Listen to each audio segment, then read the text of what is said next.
Welcome to Nightmare Lullabies. If you enjoy spine-chilling stories, don't forget to like and subscribe for more eerie tales.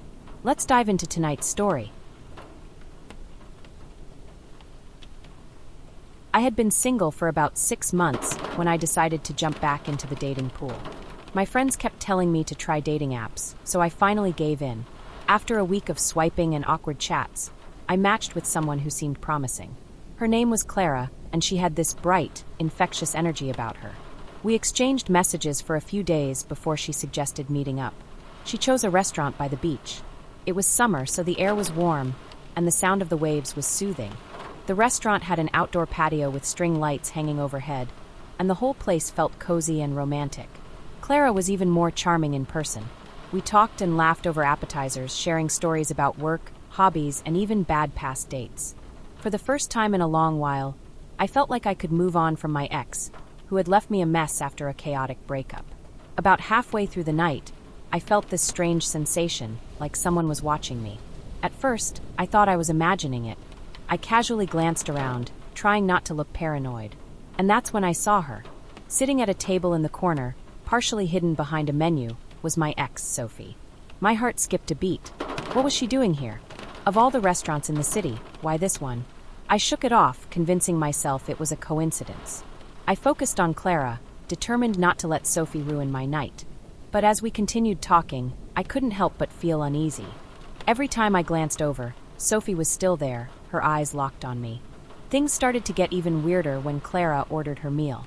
She asked for the shrimp linguine with extra garlic, the exact dish Sophie always ordered when we came here. I laughed nervously and asked, "How did you know that's the best thing on the menu?"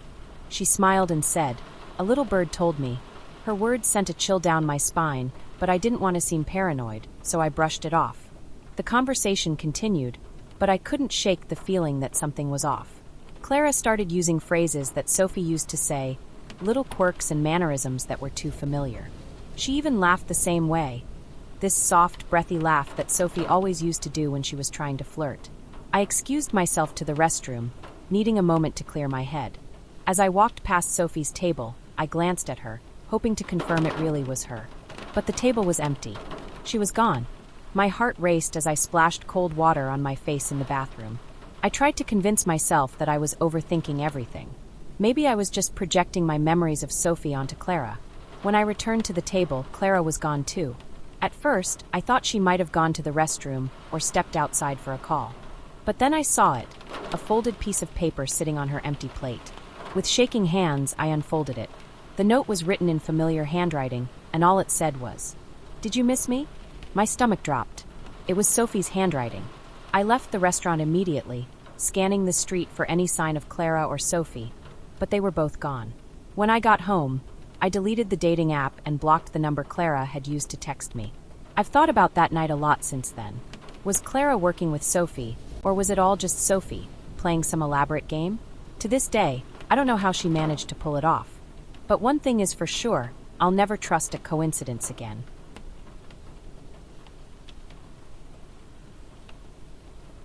Moving to a new city felt like the reset I desperately needed. After ending a toxic relationship, I packed my life into a few suitcases and left everything behind. My old apartment, my old job, even most of my friends. It was drastic, sure, but I needed space to breathe. The apartment I found wasn't anything fancy. A one-bedroom in an older building downtown. It had creaky floors and a slightly musty smell, but it was mine, and that's what mattered. The first month was blissful. I explored the city, made new friends, and started to feel like myself again. Then the little things started happening. One morning, I was rushing to leave for work when I noticed something odd on the kitchen counter. It was a keychain, my old keychain. The one I used to keep on my car keys when I was with him. I knew I hadn't packed it when I moved. In fact, I was sure I'd left it at his place after our last fight. I tried to rationalize it. Maybe I had packed it by accident, or maybe it had fallen out of a bag I hadn't unpacked yet. I tossed it in a drawer and didn't think much of it. A week later, I was tidying up my closet when I found an old photo of us. It was tucked between a stack of books I hadn't touched since college. My stomach twisted. I didn't remember packing any photos of him. I didn't even want to see his face anymore. That night, I changed the locks. It felt silly, paranoid even, but it gave me peace of mind. The following week, I found a book sitting on my nightstand. It was his favorite book, one he'd lent me during our relationship. I knew for a fact that I had left it behind when I moved out. By now, I couldn't ignore the pattern. I called my landlord to ask if anyone else had a key to my apartment. He reassured me that I was the only one. "I changed the locks myself when you moved in," he said. But the feeling of being watched, of someone messing with my things, wouldn't go away. One evening, I came home late after grabbing dinner with friends. As I unlocked my door, I noticed a faint scent cologne. His cologne. It was unmistakable. My heart started pounding as I stepped inside, flicking on every light in the apartment. Everything looked normal until I walked into my bedroom. There, on the bed, was a small envelope. My hands shook as I opened it. Inside was a single piece of paper with 3 words scrawled in familiar handwriting. "I found you. I called the police that night, but without proof of a break-in, there wasn't much they could do. They suggested I install security cameras, so I did. For a while, the cameras gave me some sense of security. Weeks passed without incident, and I started to think maybe it was over. Then, one morning, I checked the footage out of habit. At around 3 a.m., the camera in my living room captured movement. A man stepped into view, his face obscured by a hoodie. He walked to the kitchen, placed something on the counter, and turned to look directly into the camera. Even though his face was mostly covered, I knew it was him. He smiled, gave a small wave, and walked out of view. I moved out the next day.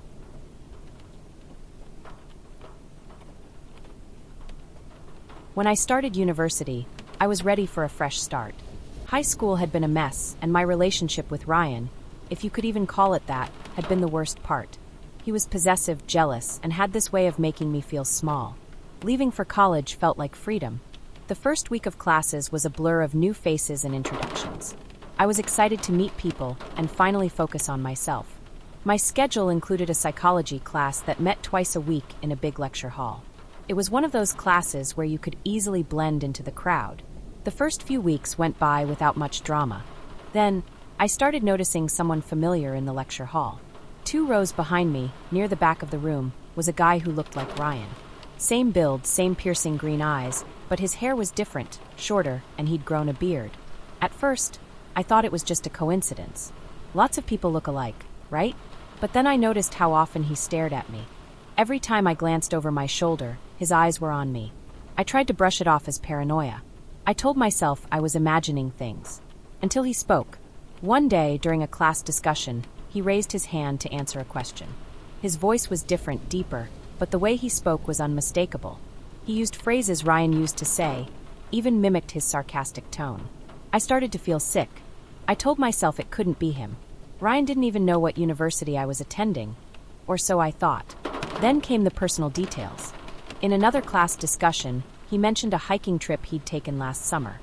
He described the trail, the weather, and how he'd gotten lost for hours before finally finding his way back. It was my story. He was telling my story. I felt a wave of panic wash over me. There was no way he could have known that unless he was Ryan. After class, I couldn't resist. I waited until most of the students had left and approached him. My heart was racing, but I needed to know. "Hey," I said, forcing a smile. "Have we met before? You look really familiar." He looked up at me, his eyes locking onto mine. For a moment, he didn't say anything, just stared. Then he smiled, this slow, unsettling grin. "You could say that," he replied. I backed away, my pulse pounding in my ears. I didn't wait for him to say anything else. The next day, I went to the registrar's office to drop the class. I told myself it wasn't worth the anxiety, that it was probably just someone who happened to look like Ryan. But when I logged into my student portal to finalize the drop, I saw something that froze me in place. Ryan's name, his real name, listed under the class roster. He'd transferred here. He'd enrolled in my class. He'd even changed his appearance to make me doubt my own eyes. I dropped the class immediately, switched my schedule, and made a habit of looking over my shoulder wherever I went. Even now, years later, I still get nervous whenever I see someone who looks even a little like him.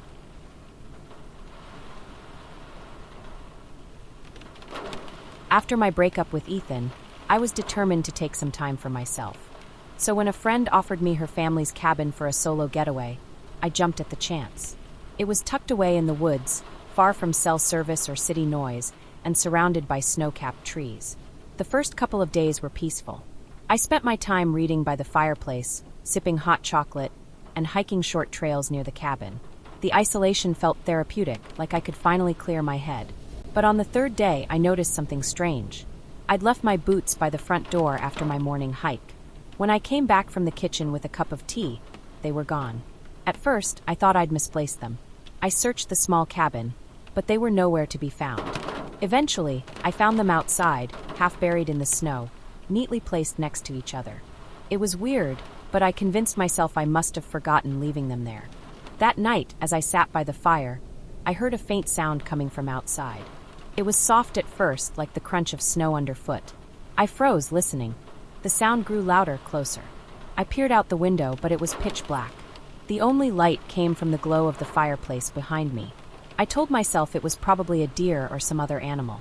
After all, I was in the middle of the woods. The next morning, I found footprints leading up to the cabin. Human footprints. They stopped right at the living room window. My stomach turned. I looked around for any other signs of someone nearby, but saw nothing. The snow was undisturbed beyond the tracks. I locked the doors and spent the day trying to distract myself, but every creak of the old cabin made my heart race. That night, it happened again. This time, the sound was louder, more deliberate. Footsteps circling the cabin. My pulse quickened as I sat in silence, clutching the fireplace, poker-eyed, grabbed for protection. Suddenly, there was a knock at the door. Not a heavy knock, but light, like someone tapping with their knuckles. "Who's there?" I called out, trying to keep my voice steady. No answer. The knocking stopped, replaced by the sound of something scraping against the door. I backed away, my hands trembling as I gripped the poker. Then, just as suddenly as it started, it stopped. The silence that followed was deafening. I didn't sleep that night, and as soon as the sun rose, I packed my things and left. On my way back to the main road, I noticed something that sent chills down my spine. Carved into the bark of a tree near the cabin was a heart with 2 initials inside. E+S. My initials and Ethan's. I never told anyone about what happened that weekend, but I know it wasn't a coincidence. Ethan had always been good at finding me, even when I didn't want to be found.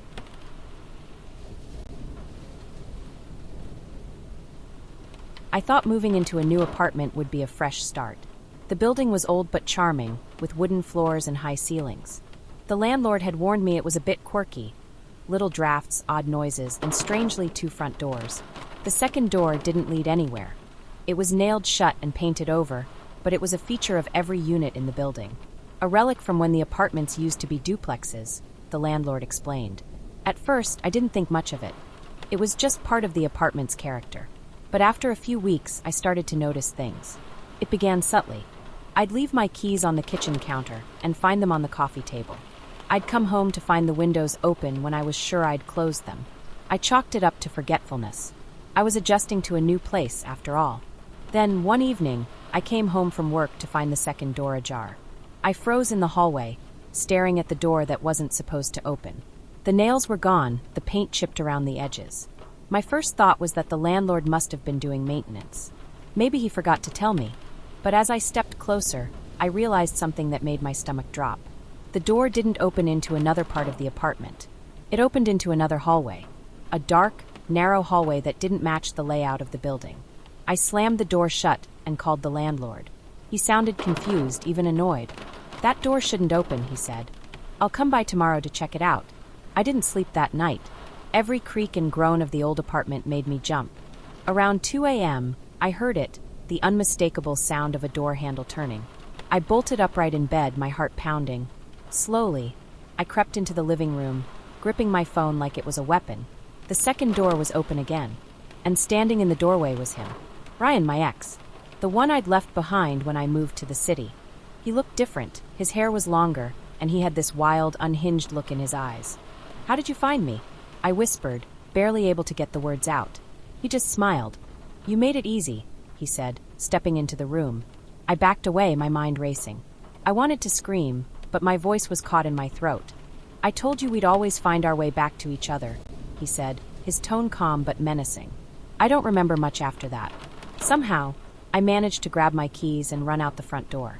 I didn't stop running until I was several blocks away, calling the police. When they arrived, the second door was shut tight. No hallway, no Ryan, nothing out of the ordinary. The landlord replaced the door the next day, nailing it shut again. But I couldn't stay. I moved out by the end of the week, leaving behind the fresh start I'd hoped for. Sometimes I still dream about that hallway, wondering if it was real, or just another one of Ryan's ways of reminding me I'll never truly be free of him.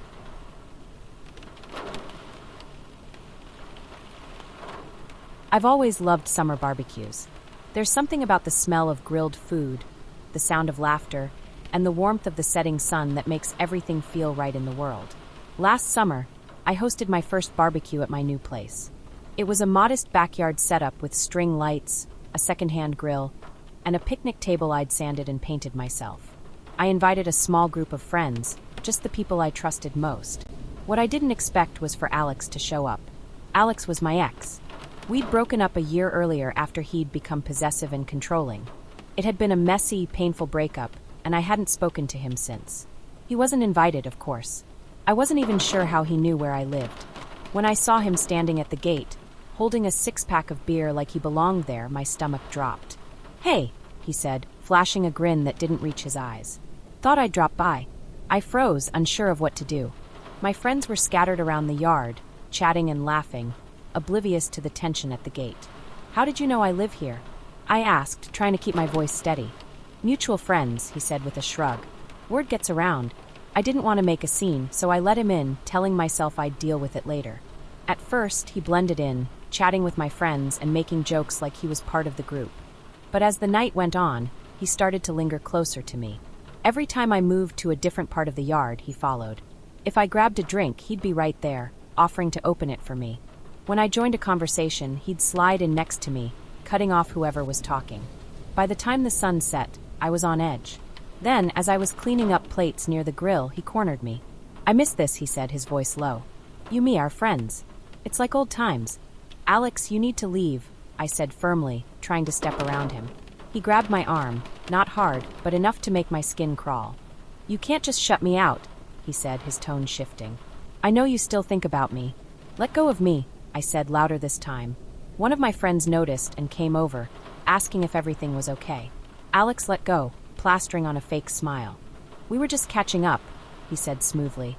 I pulled my friend aside and asked her to help me get him to leave. Together, we told him the party was over, and after some grumbling, he finally left. Or so I thought. Later that night, after everyone had gone home, I was cleaning up when I noticed something in the bushes near the back gate. A small black box. I picked it up and opened it, my heart pounding. Inside was a key, my house key. I hadn't given Alex a key. I didn't even know how he could have gotten one. I changed the locks the next day and reported everything to the police, but nothing came of it. Sometimes, I wonder if he's still out there, waiting for the right moment to show up uninvited again.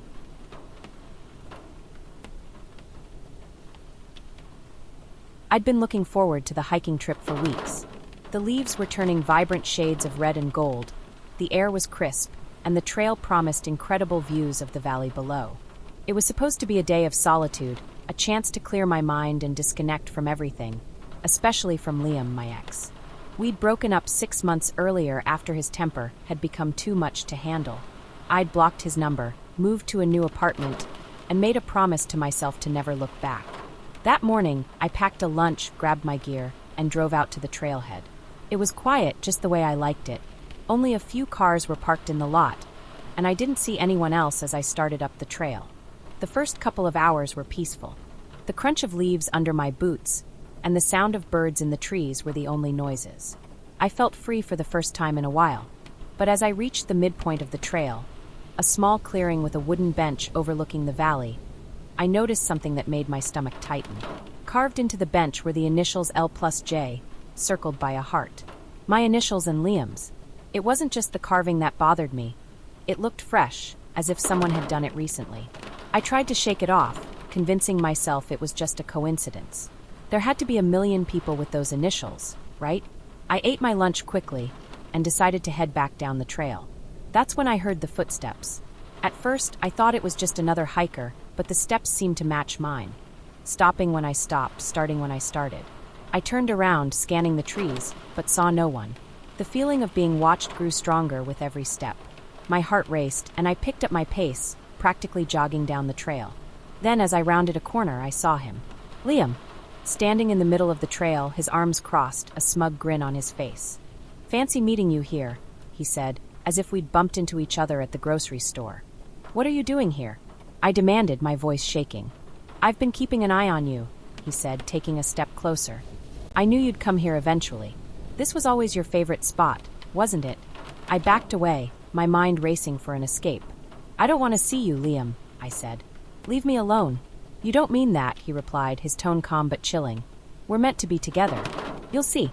He stepped closer again, blocking the trail.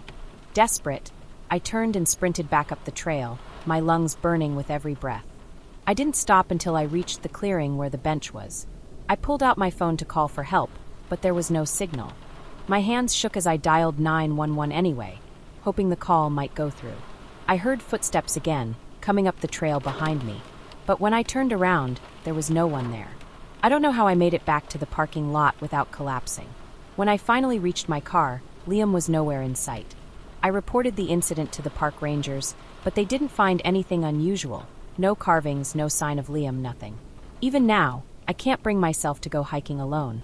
The thought of seeing him again, of hearing those footsteps behind me, keeps me awake at night.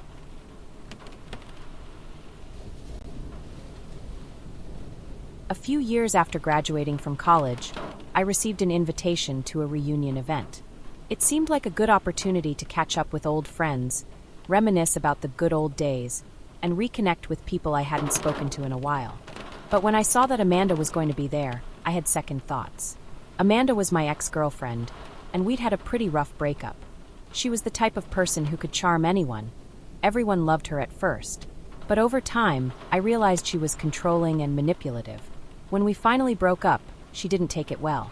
At the time, I tried to forget about her, but there was always a lingering feeling that she hadn't truly let me go. I almost didn't go to the reunion, but in the end, curiosity got the best of me. I figured it had been years, and maybe we could both move past everything. When I arrived at the event, I scanned the room. Most of the people there were from my year, but I didn't see Amanda at first. That was a relief. Maybe she had decided not to come after all. Then I felt it, a tap on my shoulder. I turned around, and there she was. Amanda, looking almost the same as she did in college. Charming smile, perfect hair, and that way of making you feel like the most important person in the room. "Hey you," she said, her voice sweet as ever. "Long time no see." I forced a smile, trying to act casual. "Yeah, it's been a while," I replied. She stood a little too close, and I could feel the familiar sense of unease creeping in. It had always been this way with her, like she knew how to get under my skin without even trying. The night went on, and I found myself drifting from group to group. I caught up with some old friends, and it almost felt like nothing had changed. But no matter how hard I tried to ignore it, Amanda's presence was like a shadow, following me through the evening. Then, at one point, I walked into the restroom, only to find Amanda standing by the mirror, staring at herself. "You okay?" I asked, hesitating. She didn't respond immediately. When she did, her smile was gone. "You really think you can just leave me behind, don't you?" she said softly, her voice cutting through the air like ice. My heart sank. I had a feeling where this conversation was going. "I think it's time for both of us to move on," I said, trying to keep my voice steady. She turned to face me, her expression no longer sweet. "I never gave up on us, you know. You were the one who walked away." I took a step back, feeling a knot form in my stomach. "Amanda, we've both moved on. You need to let go." For a brief moment, there was silence. Then she leaned in closer, her breath hot against my ear. "You'll never be rid of me," she whispered. Before I could respond, she walked past me, leaving the restroom without another word. I didn't stay much longer after that. The unease I felt around her was too much. I left the reunion early, feeling like I was still being watched. To this day, I still get random messages from unknown numbers, cryptic texts with no context. Sometimes I wonder if Amanda is behind it all, making sure I never forget about her.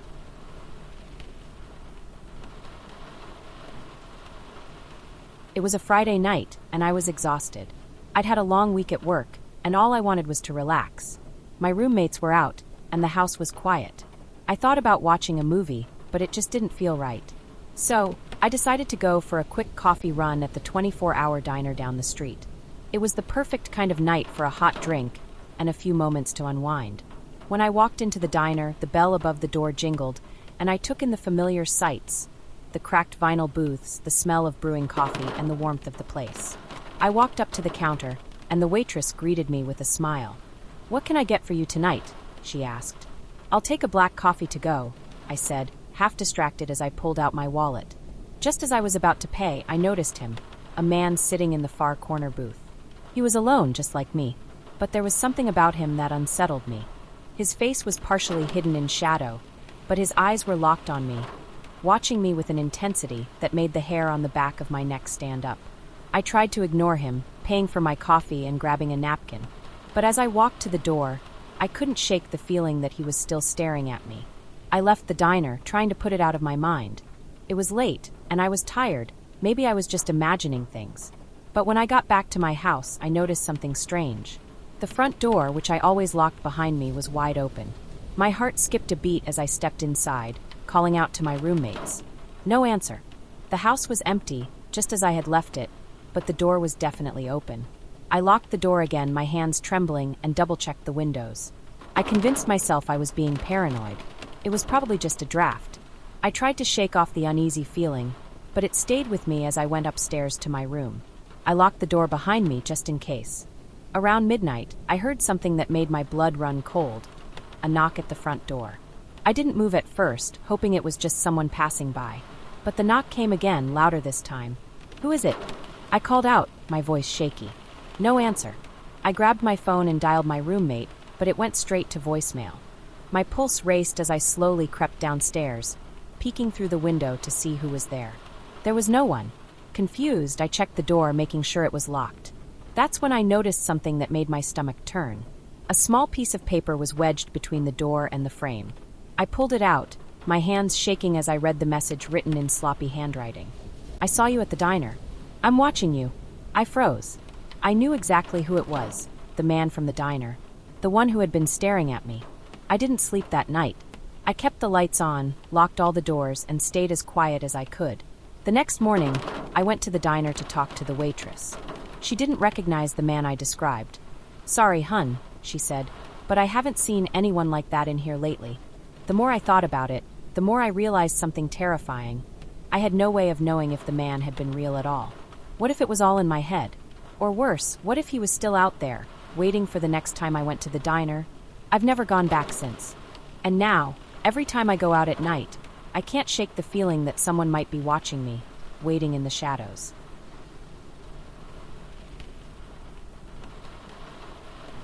It was one of those nights when everything feels a little too quiet. The kind of night where your thoughts feel louder than usual, where every creak in the floorboards or gust of wind outside seems amplified. I had just moved into a new apartment, and though I loved the place, it still didn't feel like home. I was going through some boxes in my living room, sorting through things I'd kept from past relationships and old jobs. Some of it was stuff I didn't need, but I couldn't bring myself to throw it away. One box in particular caught my attention. It was a box of old letters. Most of the letters were from my ex, Nathan. We'd been together for almost 3 years before things ended badly. He had been controlling and distant toward the end, and after we broke up, I promised myself I wouldn't look back. I should have thrown the letters away when I moved, but something made me pause. I hadn't read them in years, and I guess I was just curious about what they might say now. As I flipped through the pile of letters, one envelope caught my eye. It wasn't sealed, and the handwriting on the front looked unfamiliar. I pulled it out, confused. It was addressed to me, but it wasn't from Nathan, it was from someone else entirely. The letter inside was short, but it sent a chill down my spine. "I know what you did, and I'm going to make you pay. The truth is coming for you." I felt my heart race as I reread the words. Who could have written this? And why was it in my box of letters from Nathan?